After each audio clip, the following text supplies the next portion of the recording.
Hello, my name is Steve McCurry. In my life and my photography, I've always tried to tell important stories. I've tried to go to places that fascinated me. I think we need to try and make the world a better place.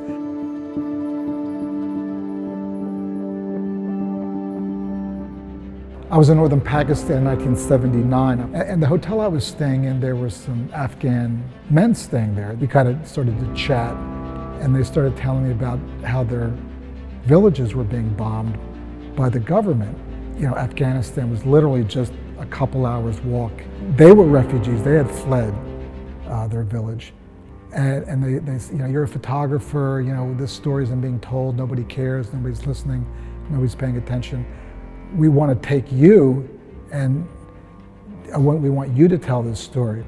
So I went in for 2 weeks to the area which was close to the government outpost, which is why I made this picture of these three men looking at the road, watching this convoy pass below them and trying to have kind of a lookout for what was happening. These were just kind of normal people. They weren't fighters, they were just villagers who had taken up arms against the government because the view was that the government's trying to change us and the way we live and all that. So they got very resentful. In 1984, I was doing some work on the Afghan-Pakistan border.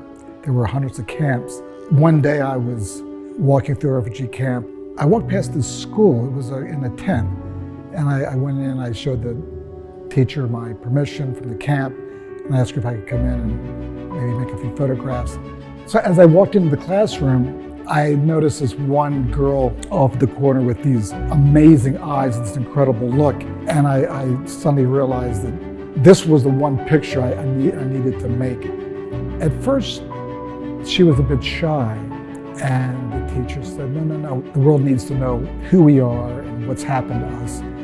At that time, the refugees wanted their story told. I probably made, I don't know, very few pictures. It was one of those situations where everything was perfect. It was like a gift, it was like a miracle. The look that she has in her eyes is this kind of dignity that she has, full of perseverance. There's just an authentic, genuine quality to the photograph. There were literally millions of mines all over the country laid by the Afghan army and the Soviet Union. And so these various demining groups would go out and try and educate. In this case, these were Kutchi nomads, trying to explain where to go, where not to go, to show the different kinds of ordnance and not to pick up unexploded bombs. One of the things I think people don't realize about Afghanistan is it's such a beautiful country.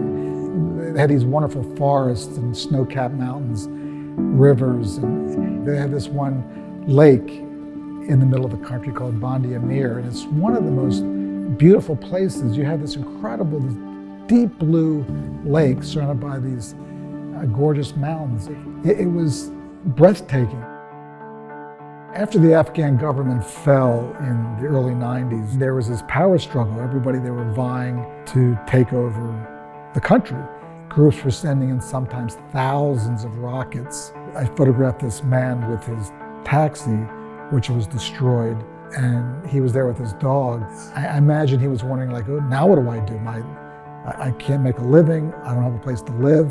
The man was broken with nothing, and there was no police or social services or anybody to help. He was completely on his own.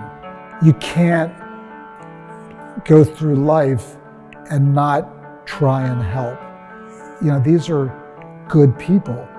They're teachers and housewives and people who are in an untenable situation in their country, and they're trying to survive. I think we have to look and be a witness to events in the world and do something positive. We have to be more creative and try and find better solutions.